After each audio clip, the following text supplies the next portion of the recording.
wal awliya wasyuhada wasyolikin wal malaikatil muqarrabin, khususan musannaf handal kitab Syekh Muhyiddin Ibn Arabi wa khususan Syekh Nabis Al-Banjari wa khususan masyayikh wa khususan Asyatibi. Lahumul Fatihah. A'udzu billahi minasyaitonir rajim. Bismillahirrahmanirrahim. Alhamdulillahi rabbil alamin arrahmanir rahim maliki yaumiddin. Iyyaka na'budu wa iyyaka nasta'in ihdinas siratal mustaqim siratal ladzina an'amta 'alaihim ghairil maghdubi 'alaihim waladdallin. Bismillahirrahmanirrahim. Alhamdulillahilladzi 'allamani bi ulumi ulama'ir rasihin waj'alani minal 'amilin wal muhaqqiqin wa razaqani min ahli syuhudi wal musyahadah. Wassalatu wassalamu ala sayyidil wujudi wal arwah Nabiyyina Muhammad sallallahu alaihi wasallam alladzi jaa bisyari'ah wat tariqah wal haqiqah wal ma'rifah wa ala alihi wa sahbihi wa jami'il muhaqqiqin, amma ba'du. Qalu subhanaka la ilma lana illa ma 'allamtana innaka antal alimul hakim. La haula wa la quwata illa billahil aliyyil azim. Rabbi shrah li sadri wa yassir li amri wa hlul 'uqdatam min lisani yafqahu qawli. Amin ya rabbal alamin. Malam ini kita melanjutkan kajian kitab Al-Futuhat Al-Makkiyah pada bab yang kedua, fi ma'rifati maratibil huruf wal harakat, pada halaman 88. Pada minggu yang lalu sudah dijelaskan tentang Hadratul Ilahiyah yang hurufnya berupa 3 alif, za, dan lam. Kemudian dalam Hadratul Ilahiyah ini juga dijelaskan tentang 3 hakikat, yaitu soal zat, sifat, dan robit antara sifat dan mausuf, antara sifat dan zat. Ini sudah dijelaskan pada minggu yang lalu. Malam ini melanjutkan pembahasan yang kedua, ya, dari 4 bagian Hadratul Ilahiyah. Kemudian yang sekarang Hadratul Insaniyah.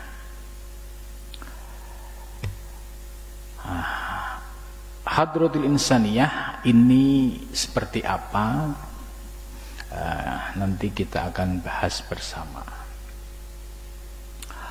Wa kadzalika, dan demikian itu, yaitu maksudnya pembahasan terkait dengan Hadratul Ilahiyah. Hasola, telah berhasil lil Hadratil Insaniyah, dari Hadrah Insaniyah. Ya, ini supaya untuk mengingatkan kembali bahwa rahasia huruf-huruf, ya, hijaiyah itu dibagi menjadi 4 bagian, ya, 3 alif, za, dan lam itu masuk kategori Hadrat Ilahiyah. Kemudian nun, shad, dan dod itu masuk Hadrat Insaniyah. Kemudian yang ain, gin, sin, shin itu masuk ke alam jin. Kemudian yang lainnya itu masuk ke alam malaikat. Nah, pembahasan malam ini pada nomor 2, yaitu Hadratul Insaniyah. Sedangkan pembahasan minggu lalu sudah membahas tentang hadratul ilahiyah. Nah, apa hadratul insaniyah? Hasala lil hadratil insaniyah min hadhil hurufi, dari beberapa huruf ini ya, salah satu 3 aidon ya, begitu juga sama dengan hadratul ilahiyah. Kama hasala lil hadratil ilahiyah, sebagaimana telah berhasil dalam hadratil ilahiyah. Fattafaqo, maka ya sepakat, fil adati ya, fattafaqo maka keduanya sepakat antara hadratil ilahiyah dan hadratil insaniyah, fil adati dalam hitungan, ghairu annaha akan tetapi sesungguhnya huruf hadratil insaniyah yaitu harfun nun, yaitu huruf nun, wasod dan sod, wadod dan dot. Nah, kalau kita mengikuti pengajian dari awal ya, ini sudah mulai ada titik terang benderang. Kalau awalnya ketika Syekh Muhyiddin Ibn Arabi menjelaskan tentang huruf-huruf ini, kita hanya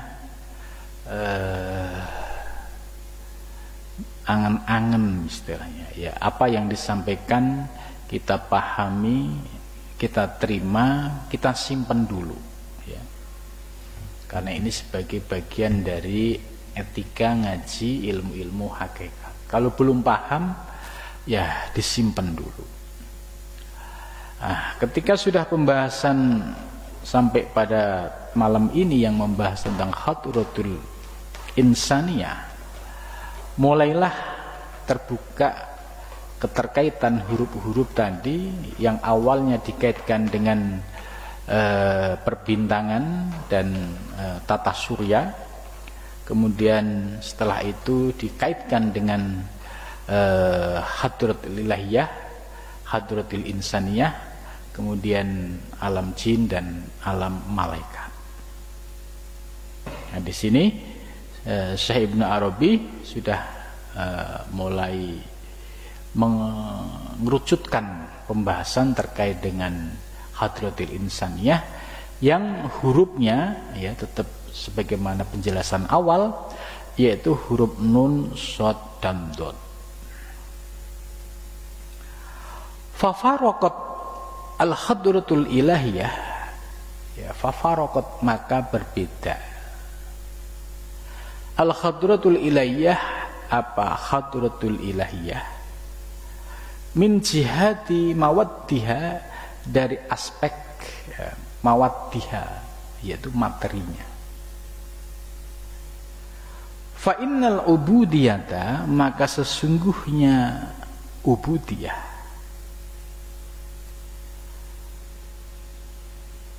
la tasyriku, itu tidak sama ar-rububiyah dengan sifat rububiyah fil haqaiqi, di dalam ilmu hakikat. Nah, ini mulai menarik untuk kita bahas. Jadi perbedaan antara hadratul ilahiyah itu ya dari aspek mawaddiha, materinya. Kalau dalam penjelasan kemarin bahwa hadratul ilahiyah itu isinya ada 3, yaitu zat, sifat, dan robit bainahuma, penyambung antara keduanya. Kemudian Syekh Muhyiddin Ibn Arabi menggambarkan tentang sifat al-ilmu, al-alim, dan al-ma'lum. Al-ilmu ini sebagai sifat ya, kalau dalam sifat 20 masuk kategori ma'ani. Kemudian alim, al-alim itu sifat maknawiyah Ya, kemudian tajallinya yaitu pada al-ma'lum. Kemarin sudah saya jelaskan perumpamaan yang gampang dipahami dalam versi Jawa, ya, itu seperti wayang, dalang, dan kelir. Ya, dalang, wayang, dan kelir. Ini 3 aspek ini saling terkait. Ya, begitu juga hubungan sifat ma'ani dan maknawiyah. Ya. Ini juga saling terkait. Seperti sifat ma'ani, kudroh, irodah, ilmu, hayat, sama, basor. Ini sifat ma'ani. Ma'ani itu sifat yang dimiliki oleh Allah, ya, yang bersifat azali. Ya, sifat ini boleh dikatakan sebagai potensi yang dimiliki oleh Allah.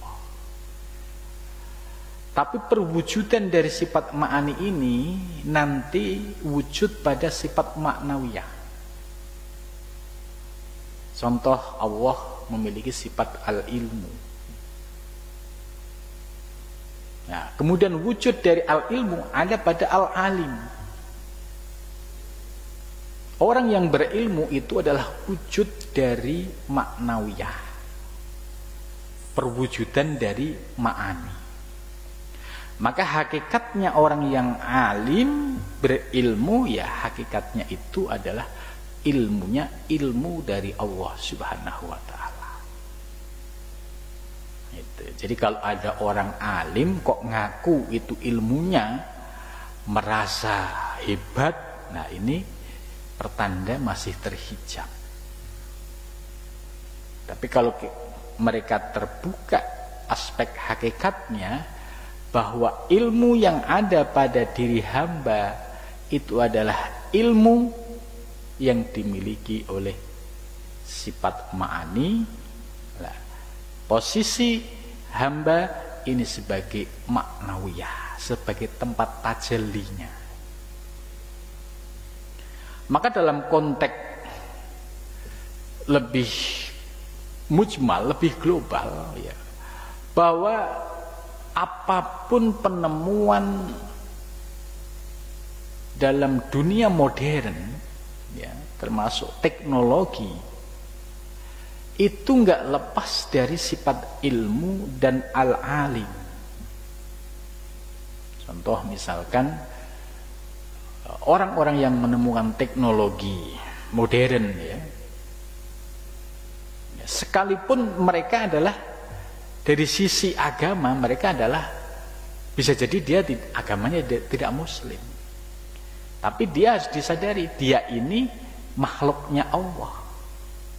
Allah menitipkan ilmunya dikeluarkan melalui orang ini. Maka dalam pandangan tauhid kasfi ini, ya, sekalipun wujudnya itu bukan istilahnya beragama Islam, tapi dari aspek ilmu wujud itu, ya hakikatnya dari Allah Subhanahu wa ta'ala. Ini hubungan antara al-ilmu dan al-alim itu tidak bisa dipisahkan, ya, terutama al-maklum, ya, itu sudah satu kesatuan yang tidak dapat dipisahkan. Begitu juga irodah kehendak, ini sifat ma'ani, ya. Allah memiliki sifat ma'ani, kemudian wujud tajalli sifat ma'ani, yaitu gerakan alam semesta ini yang sifatnya global, gerakan bumi, gerakan matahari, gerakan bulan, semua bergerak sistem tata surya ini. Ini sebagai tajalli dari iradah Allah. Dalam konteks yang kecil, yaitu diri kita sebagai alam asgor, mikrokosmos, juga sama, bahwa ilmu yang ada pada diri kita hakikatnya ya milik Allah. Iradah yang ada pada diri kita juga hakikatnya milik Allah. Itu karena al-alim, ya, kalau iradah menjadi muridan, iradah itu ma'ani, muridan itu sebagai maknawiyah. Nah, ini ternyata al-hadratul ilahiyah dan al-hadratul insaniyah itu ya istilahnya nyata dan bisa kita pahami. Akan tetapi tadi Syekh Ibnu Arabi menjelaskan, ya, antara ubudiyah dan rububiyah itu berbeda soal hakikatnya. Nah, ini yang harus kita pahami. Apa nih maksudnya kok ubudiyah dengan rububiyah itu beda? Ya, kita bisa nalar sedikit. Ubudiyah itu adalah sifat Allah sebagai al-ma'bud yang disembah. Sedangkan hamba posisinya sebagai al-abid. Ya, hamba posisinya sebagai al-abid. Allah sebagai al-ma'bud. Nah, ketika hamba sedang menyembah al-ma'bud, ini hamba apabila niatnya itu lurus, ya maksudnya niat ibadahnya itu lillah, ya karena Allah. Nah, ini di dalam hikam dijelaskan, yaitu fisid asidku fil ubudiyah. Jadi niat ibadahnya itu lurus, ya, bagi hamba yang secara iktikadnya itu dalam ibadah semata-mata karena Allah. Jadi asidku fil ubudiyah, ada kejujuran, ada kebenaran di dalam melaksanakan peribadatan. Ya, karena itu dalam ibadah tidak boleh ada niat-niat selain kepada Allah. Ini yang disebut makna ubudiyah. Ya. Hal ini berbeda dengan sifat rububiyah. Jadi ubudiyah itu Allah sebagai al-ma'bud yang disembah. Sedangkan rububiyah itu sifat Allah yang mengatur alam semesta. Namanya disebut rububiyah. Ya, ini jangan dipahami dengan istilah yang dipakai oleh kelompok lain, ya, apalagi kelompoknya ini kelompok yang anti tasawuf, itu ada menggunakan istilah-istilah, tapi ini penjelasannya lebih kepada hakikatnya, kepada substansinya. Nah, Syekh Ibnu Arabi membedakan, ya, posisi Allah ketika seorang al-abid menyembah pada al-ma'bud, ini yang disebut ubudiyah. Nah, ketika Allah mengatur alam semesta, ya, mulai dari yang kecil sampai yang besar, ini merupakan sifat rububiyah, yaitu sifat yang dimiliki oleh Allah dalam mengatur alam semesta. Dan pengaturan ini, ya mutlak hanya Allah. Itu rububiyah ini ya mutlak, ya sebagai sifat yang dimiliki oleh Allah. Itu maka oleh Syekh Muhyiddin Ibn Arabi, antara ubudiyah dan rububiyah dalam hakikat itu tidak sama, ya, sebab kenapa? Alladzi biha yakunu ilahan. Sebab di dalam sifat rububiyah Allah itu menunjukkan identitasnya sebagai ilahan, sebagai Tuhan pengatur alam semesta. Gitu. Jadi perbedaan-perbedaan ini ya bagi orang-orang yang belajar ilmu tasawuf, ilmu hakikat ya, karena sudah seringnya kita bersentuhan dengan istilah-istilah ini, itu ada gambaran secara jelas perbedaan antara ubudiyah dan rububiyah. Di dalam Al-Hikam juga sama ya, Syekh Ibnu Athaillah As-Sakandari juga menjelaskan soal as-sidqu fil ubudiyah ini sebagai sikap seorang hamba ketika beribadah kepada Allah, ya sikapnya harus lurus dan bersih, tidak ada kesirikan di dalamnya. Maka ini masuk pada as-sidqu fil ubudiyah. Kama anna bihaqaiqihi ya, sebagaimana sesungguhnya ya, dengan hakoiknya, hakikatnya, lakana ilahan wahidan, niscaya akan menjadi ilahan Tuhan wahidan yang esa, au abdan wahidan, atau hamba yang satu. Akni maksudnya ainan wahidan yaitu esensi yang satu, wahada dan ini la yasihhu tidak sah. Jadi ini penegasan Syekh Muhyiddin Ibnu Arabi, harus ada pemilahan antara ubudiyah dan rububiyah. Artinya kalau ubudiyah itu ada keterlibatan al-abdu sebagai abid dan Allah sebagai ma'bud. Ya, ini kalau ubudiyah. Sedangkan dalam rububiyah ini semata-mata Allah ya, zat mutlak ya, yang bersifat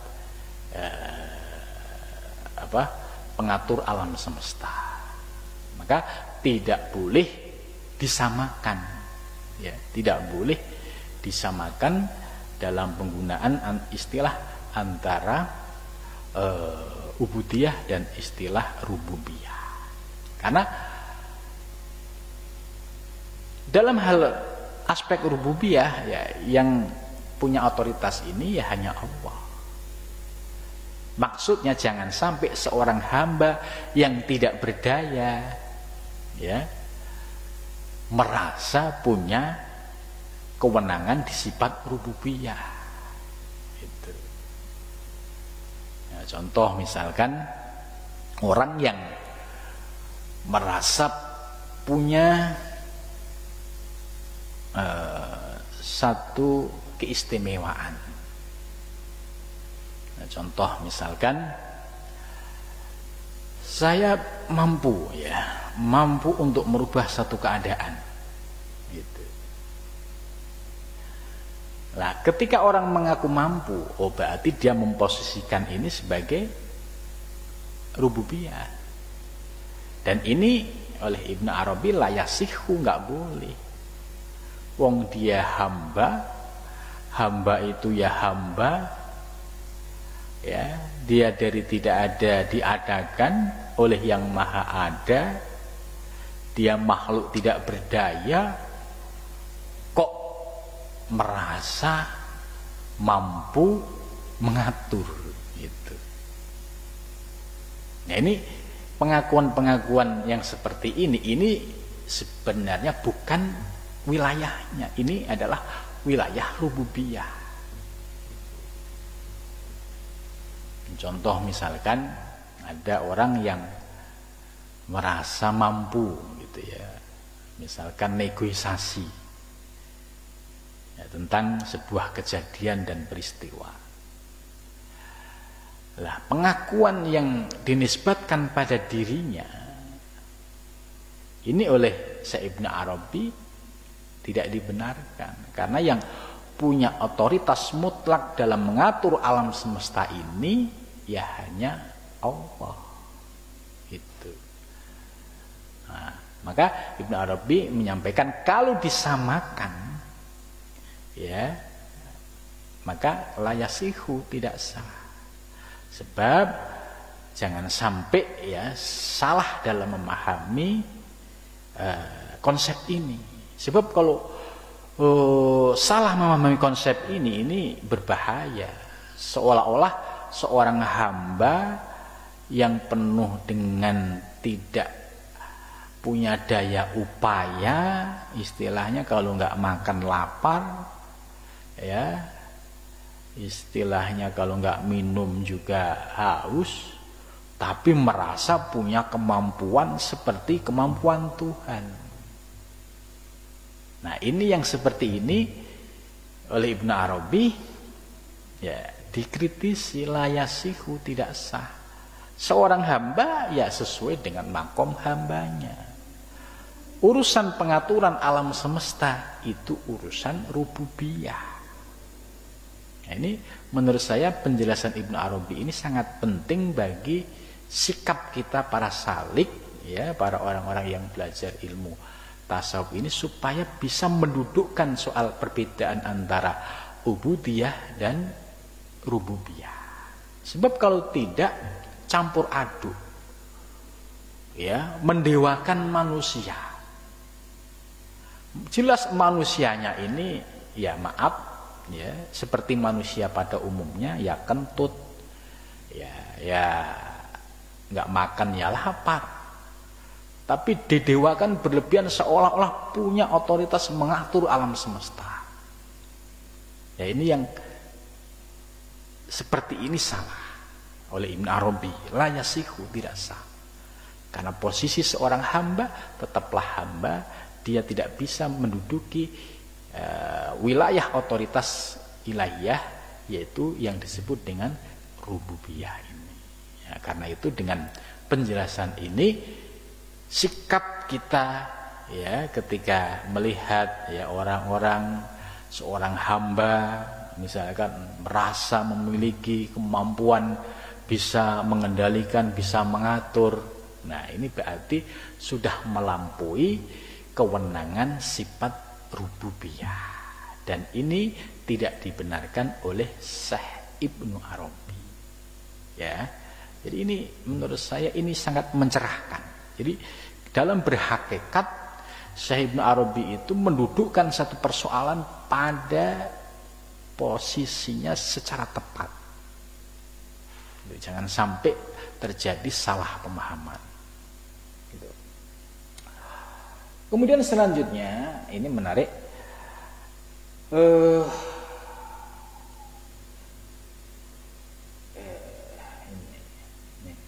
Kama anna bihaqihi yakunul abdu ma'luhan, ya. Sebagaimana tadi ya, dijelaskan secara hakikat, ya, yakunul abdu, ya, ada seorang hamba itu ma'luhan. Ma'luhan itu sama dengan maf'ulan, yang disembah. Ya. Ya, juga jangan sampai ini kalau salah memahami juga ini sangat riskan sekali. Riskannya gimana?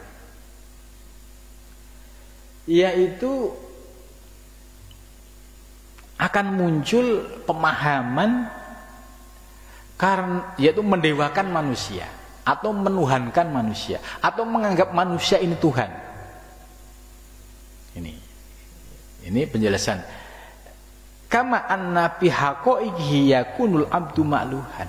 Ya, sebagai mana penjelasan secara hakikat, ya, yakunul abdu, hamba ini akan menjadi makluhan yang disembah.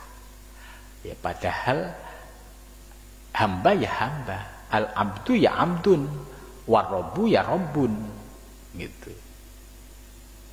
Jadi jangan sampai salah memahami kemudian mengkultuskan manusia, mendewakan manusia, bahkan menganggap manusia yang di dalam dirinya banyak sekali kekurangan-kekurangan dianggap sebagai Tuhan.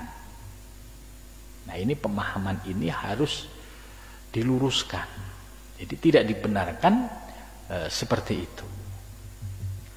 Wa bima huwa ala surah, ya, dan dengan sesuatu huwa ala surati, ya, yaitu pada rupa ikhtasso bisalah satin yang khusus, ya, bisalah satin dengan 3 kahua seperti huwa. Nah, ini menarik ya, Ibnu Arabi itu salah satu ulama muhakkikin, ya, sebagai masternya ulama-ulama hakikat, di mana beliau memiliki simbol yang di dalam simbol ini banyak menjadi rujukan para ulama-ulama muhakkikin, ya, seperti di Turki, ya, kemudian di Damaskus, bahkan di Cina, di Indonesia, yaitu dengan simbol huwa. Nah, di sini Syekh Ibnu Arabi menggunakan kata kahwa seperti huwa.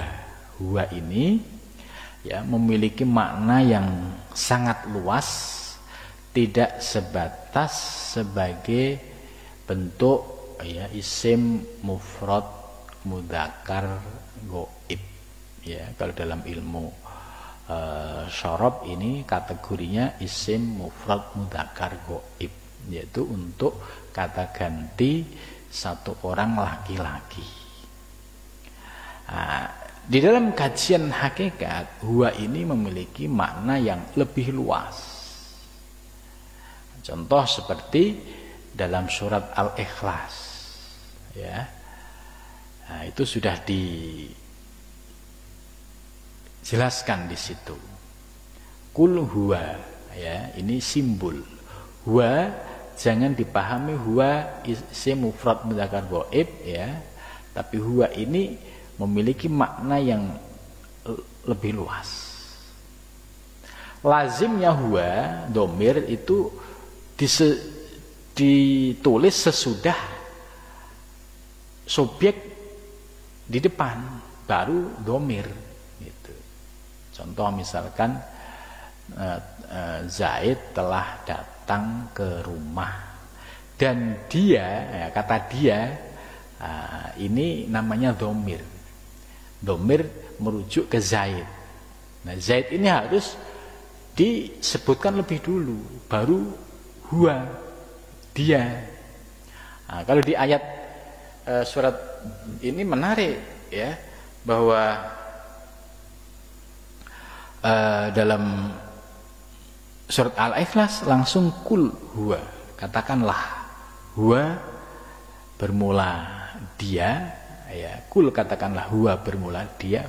Huwa itu apa dan siapa. Ini dalam dunia ilmu hakikat, ya, ini memiliki makna yang sangat mendalam, ya. Maka di dalam memahami huwa ini juga harus proporsional. Jadi huwa, ya, bisa bermakna itu sebagai tajalli wujudul haq, ya, kenyataan dari wujud al-haq. Karena dia tajalli, ya, karena dia tajalli wujudul haq, harus dipisah antara yang bersifat hudus dan bersifat qadim. Jangan sampai menganggap huwa adalah Allah, Allah adalah huwa. Ini yang tidak diperbolehkan. Huwa, ya, huwa sebagai tajalli wujudul haq. Dia bukan Allah. Itu. Ini kita sekedar menjelaskan, ya. Karena Ibnu Arabi menggunakan kata kahwa seperti huwa. Maksudnya nyambung dengan tadi. Jangan sampai orang yang menggunakan simbol-simbol huwa itu salah memahami, tidak sesuai dengan apa yang dikehendaki oleh kreator utamanya, yaitu Syekh Muhyiddin Ibnu Arabi. Ya, jangan sampai huwa ini dipahami dia adalah Allah yang memiliki sifat rububiyah tadi, gitu. Nah, ini Nyambung sekali dengan penjelasan tadi. Huwa ya huwa sebagai tajati wujudul hak, tapi dia bukan Allah.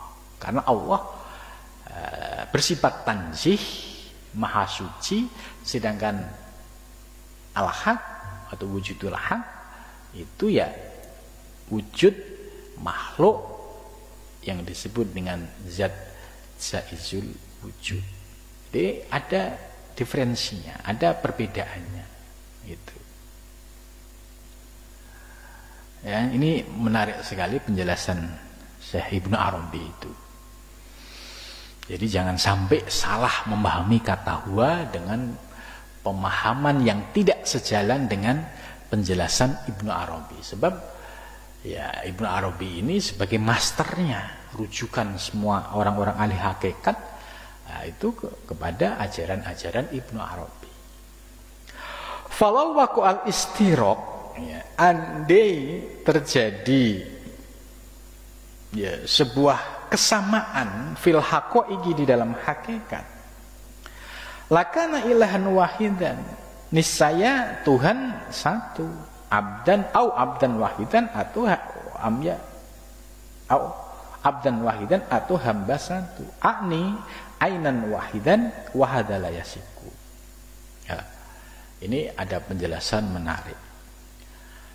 Andai misalkan dianggap istirok, ada kesamaan, ya, karena ya antara wujud yang wajibul wujud dan jaizul wujud hakikatnya juga satu, maka kemudian muncullah pemahaman ilahan wahidan, Tuhan satu, abdan wahidan.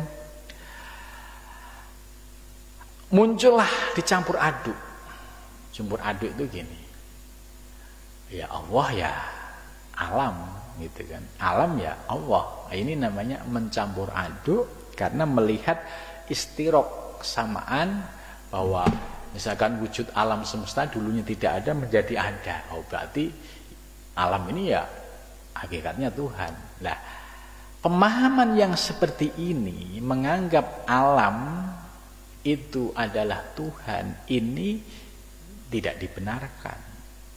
Itu alam ya alam, sebagian wujud yang diadakan. Nah, sama huwa ya huwa, dia tajali wujudul haq, dia bukan Allah. Sebab disinilah pentingnya untuk bisa memilah antara Allah yang bersifat kudus dan makhluk yang bersifat Allah yang bersifat qadim dan makhluk yang bersifat kudus. Ini penting sekali di sini. Ya, kalau sampai terjadi campur aduk, nah ini Imam Ibnu Arabi sudah menjelaskan, wahadalah yasiku, ini enggak benar. Ya. Maka pemahaman-pemahaman orang-orang ahli hakikat yang menganggap dirinya itu tadi ya sebagai perwujudan Tuhan, ya seolah-olah memiliki kekuasaan dan lain sebagainya, ini sudah dikritik oleh Ibnu Arabi. Dan juga orang yang memiliki pemahaman bahwa Allah adalah alam dulu, ini juga tidak dibenarkan. Itu ya. Maka konsep dalam tasawuf ya ada ittihad, ada hulul, ya. Ini Ibnu Arabi juga tidak sepakat dengan istilah ittihad dan hulul. Ya. Maka Ibnu Arabi dalam kitab Al-Futuhat ini lebih mengambil zona aman, yaitu tauhidul wujud, keesaan wujud, bukan menyatunya hamba dengan Tuhan atau menyatunya hamba dengan Tuhan atau menjelmanya Tuhan kepada hamba. Nah, ini terkait erat dengan penjelasan tadi. Ini layasihu, tidak sah, tidak boleh. Ya, ini memang dilematis. Ya, makanya perlu pemahaman yang utuh ya ketika memahami ajaran-ajaran hakikat ini. Fala budda antakun al haqiq mutabayyinatan, maka dari itu penjelasan dari aspek hakikat itu mutabayyinah, yaitu memberikan penguatan argumentasi atau memperjelas. Walau nusibat ila ainin wahidah, sekalipun ya ketika dinisbatkan pada esensi yang satu. Jadi penjelasan hakikat itu kalau dijelaskan secara hakikat ya memang kembali kepada ainun wahidah. Tapi dalam praktek secara verbal itu harus bisa memilah tadi secara tepat. Jangan sampai muncul ya seperti pemahaman muridnya Syekh Siti Jenar yang menganggap dirinya itu Allah itu. Jadi ini saya cerita di Ki Serat Centini itu ada penjelasan uraian tentang muridnya Syekh Siti Jenar yang memahami soal bahwa alam adalah Tuhan, Tuhan adalah alam, hamba adalah Tuhan, Tuhan adalah hamba. Nah, ini kisahnya ketika Syekh Siti Jenar itu disidang oleh para ulama Wali Songo di Masjid Demak, ini muridnya sedang gembala kambing lari-lari dengan berkata, "Ayo tunggu, Tuhan lagi jalan." Nah, ini salah satu ungkapan yang seperti ini yang tidak dibenarkan oleh Syekh Ibnu Arabi. Itu. Jadi jangan sampai itu terjadi ya di dalam memahami ilmu hakikat. Memang sangat rumit membedakan masalah ini, apalagi kalau orang yang ngajinya nggak istiqomah ya, terus kemudian dia hanya mencomot, itu pasti kalau mengalami mabuk ya, mabuk ilmu itu ibarat masalah itu akan ruwet, yaitu terjadi campur aduk. Apalagi nganggep dirinya Tuhan ya, padahal kentutnya bau, contoh ini ya istilahnya, nggak makan lapar ya, biasanya udut nggak udut ya kecut gitu, gini kok ngaku Tuhan gitu. Nah ini istilahnya, ini penjelasan Ibnu Arabi ini jangan sampai salah memahami sampai ke arah situ ya, karena ini tidak sesuai dengan ajaran yang induknya. Jadi kitab Al-Futuhat ini menjadi induk dari segala ilmu-ilmu hakikat itu, baik yang berkembang di Timur Tengah maupun di Nusantara. Itu. Jadi pandangan ya hakikatnya secara hakikat ya bahwa alam semesta itu diciptakan oleh Allah, iya. Tapi tidak boleh menganggap kemudian alam semesta ini adalah Allah, ini yang nggak boleh itu ini, karena ini menyalahi dari istilahnya etika atau adab yang telah dijelaskan oleh Syekh Ibnu Arabi. Walihada bayanahum bikidamihi kama bayanu bi hudusihim. Karena itu dalam penjelasan itu ya terkait dengan kidamnya Allah itu kama bayanu, sebagaimana mereka menjelaskan bihudusim, dengan baharunya mereka ya. Jadi Allah itu yang bersifat kudus, tanzih itu qadim, sedangkan makhluk hamba ini bersifat hudus. Nah, perbedaan dua aspek ini jangan sampai dicampur aduk. Yang ini adalah ini adalah ini yang tidak diperbolehkan ya. Kalau ini ya misalnya ini yang hudus dulunya dari didesain di zaman qadim, di azali misalkan, iya, contoh alam semesta ini itu desainnya awal itu kan di zaman azali, iya. Tapi bukan berarti yang nggak boleh itu bahwa alam semesta ini adalah dengan disebut secara vulgar dengan bahasa, oh ini adalah disamakan dengan ilah Tuhan yang bersifat qadim. Wastamad al-hadrahtani, dan berkumurlah dua hadroh, yaitu ilahiyah dan insaniyah, fi anna kulli wahidatin minhuma, bahwa sesungguhnya dalam tiap salah satu di antara kedua makulatun. Makulatun itu bisa diakal istilahnya rasionalisasi ya. Min salasati haqaiq, dari 3 hakikat. Itu. Jadi artinya bahwa hadratil ilahiyah dan hadratil insaniyah ini kalau salah satu keduanya kalau dikaji secara mendalam ya, artinya secara rasional, itu tidak bisa lepas dari 3 aspek hakikat, yaitu zat, sifat, dan robitoh, penghubung antara sifat dan mausuf. Nah, contoh konkretnya, misalkan irodah itu sifat Allah yang bersifat azali. Ini namanya sifat ma'ani.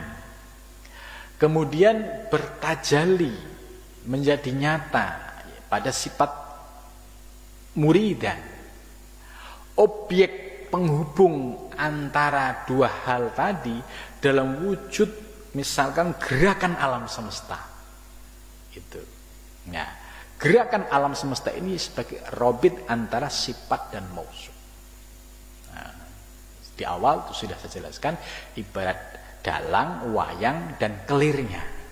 Itu. Nah, ini ternyata 2 hadroh tadi ya ada pada aspek ini. Jadi sifat, zat, sifat, dan penghubung antara sifat dan mausuf. Jadi menurut saya ini semakin gamblang dengan teori tadi ma'ani, maknawiyah, kemudian penghubungnya itu ibarat wadahnya. Ada potensi irodah kemudian muncul dalam bentuk muridan, wujud nyatanya misalkan dalam perilaku seorang hamba. Nah, hakikat perbuatan seorang hamba ini kalau diurai hakikatnya ya kembali kepada sifat yang ma'ani. Karena hakikatnya tidak ada kehendak kecuali kehendak Allah Subhanahu wa ta'ala. Akan tetapi ketika kehendak hamba ini ngaco dengan hawa nafsunya ya, kemudian dia menisbatkan bahwa kehendak ini adalah kehendak Allah, ini yang prakteknya yang salah kaprah di sini. Nah, disinilah yang tadi dikritisi oleh Syekh Ibnu Arabi, jangan sampai ketika memahami hakikat sampai tahapan praktis mencampur aduk. Ini yang tidak diperbolehkan ya, menurut saya ini gamblang ya, mudah-mudahan kita diberikan kemudahan di dalam memahami ajaran Syekh Ibnu Arabi, dan mudah-mudahan pemahaman ini ya, dapat kita amalkan dalam kehidupan sehari-hari. Cukup sampai di sini. Assalamualaikum warahmatullahi wabarakatuh.